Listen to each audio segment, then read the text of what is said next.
41,043 pengundi pilih wakil rakyat dalam pilihan raya kecil Kemaman hari ini. Polis buru 2 lagi suspek rusuhan perlawanan Liga Super.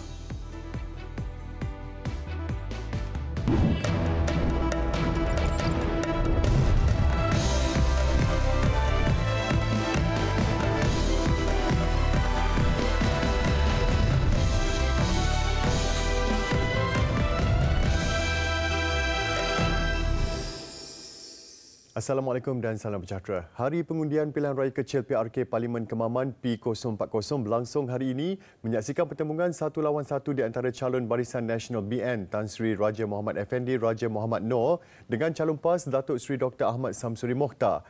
Polis memburu 2 lagi suspek yang terbabit dalam rusuhan ketika perlawanan bola sepak Liga Super 2023 antara Selangor FC dan Perak FC Sabtu lalu.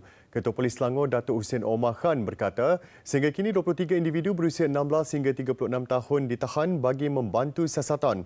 Sekian Buletin Pagi, terus ikuti media sosial dan digital Buletin TV3 untuk pelbagai perkembangan dan informasi. Saya Ramzan Muhammad Safi. Assalamualaikum dan salam hormat.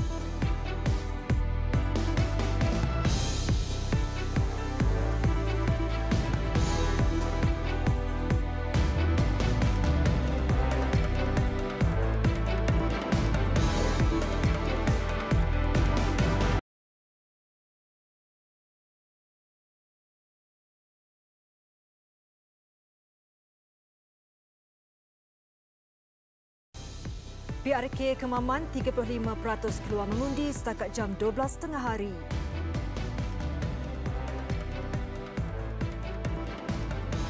Van bertembung lori ikan, 2 maut, seorang parah.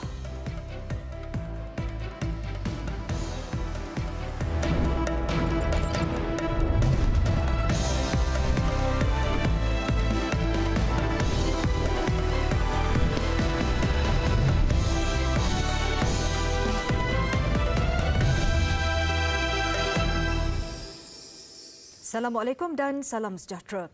2 maut manakala seorang parah dalam kemalangan membabitkan sebuah van bertembung dengan lori membawa ikan di kilometer 17 Jalan Jemaluang Mersing di Kluang Johor petang semalam.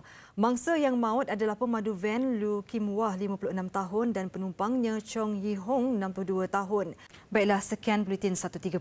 Sebelum berpisah, saksikan kemeriahan program Ihtifal membabitkan kanak-kanak Tadika Permata Mawib dan Mawib Kids 2023 yang berlangsung di Ibu Negara baru-baru ini.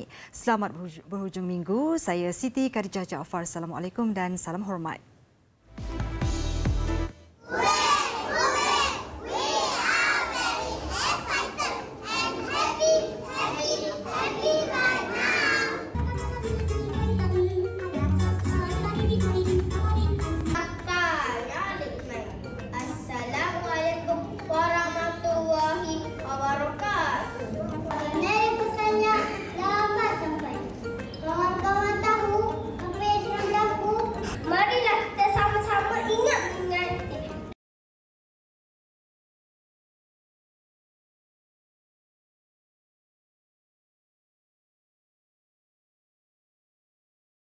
Kemaman, lebih 60% pengundi menunaikan tanggungjawab meskipun hujan lebat sebelah petang. Juga di PRK Kemaman, polis siasat kekecohan melibatkan penyokong PAS dan BN. Susulan tanah runtuh batang kali, garis panduan pastikan tapak riadah selamat akan berkuat kuasa tahun hadapan.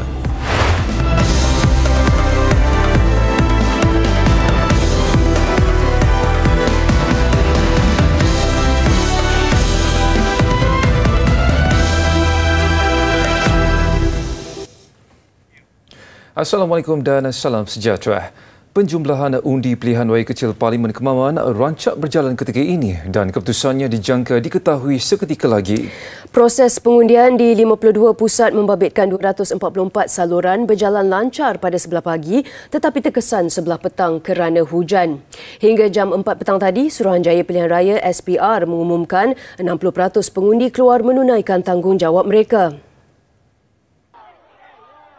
Dalam pada itu, Datuk Seri Ayub Han memaklumkan pihaknya akan menyiasat kenyataan yang dikeluarkan Tan Sri Muhyiddin Yassin yang didakwa menyentuh isu agama, bangsa dan raja atau 3R. Presiden Bersatu itu didakwa mengeluarkan kenyataan berkenaan semasa berkempen di PRK Kemaman.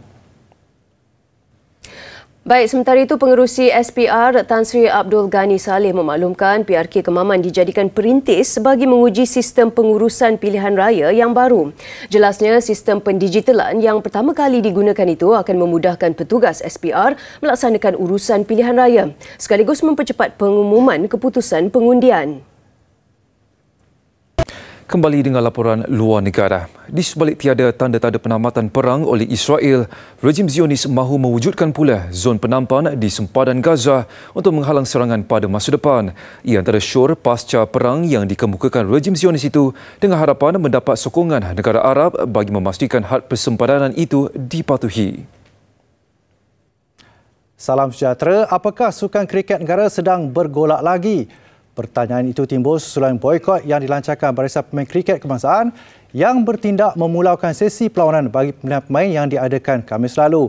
Ia berikutan rasa tidak puas hati terhadap tindakan Persatuan Kriket Malaysia MCA yang menamatkan khidmat jurulatih Bilal Asad tanpa maklumat awal serta perbincangan bersama barisan pemain. Laporan itu tadi mengakhiri semasukan untuk malam ini. Saya Fariz Zulkarnain teruskan bersama Buletin Utama. Assalamualaikum dan salam hormat. Baik, sekian paparan malam ini. Visual pertunjukan cahaya di Taman Diraja Monza di Itali menutup Buletin Utama. Dengan itu, salam hormat. Assalamualaikum dan selamat malam.